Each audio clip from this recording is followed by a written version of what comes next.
అడవి బాటలో అక్షరాల వేట అంటూ ఈటీవీ తెలంగాణ ఈనాడులో వచ్చిన కథనానికి అధికారులు స్పందించారు. భద్రాద్రి కొత్తగూడెం జిల్లా అశ్వారావుపేట మండలం కొండతోగులో పాఠశాల లేక విద్యార్థులు తీవ్ర ఇబ్బందులు ఎదుర్కొంటున్నారు. చదువుకునే ఆసక్తి ఉన్నా పాఠశాల లేకపోవడంతో వారి ప్రస్తుత పరిస్థితులు, విద్యార్థుల చదువు కష్టాలపై ఇచ్చిన కథనానికి స్పందించారు. అదే గ్రామంలో అద్దె భవనంలో అధికారులు తాత్కాలిక పాఠశాలను ఏర్పాటు చేశారు. త్వరలోనే పాఠశాల కోసం నూతన భవనం నిర్మిస్తామని అధికారులు హామీ ఇచ్చారు.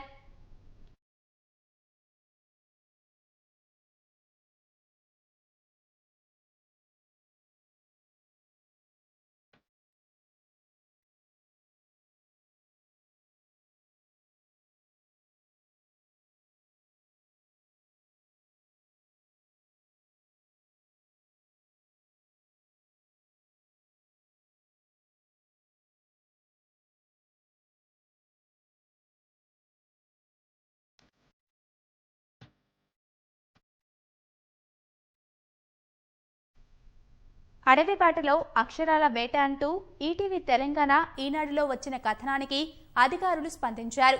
భద్రాద్రి కొత్తగూడెం జిల్లా అశ్వారావుపేట మండలం కొండతోగులో పాఠశాల లేక విద్యార్థులు తీవ్ర ఇబ్బందులు ఎదుర్కొంటున్నారు.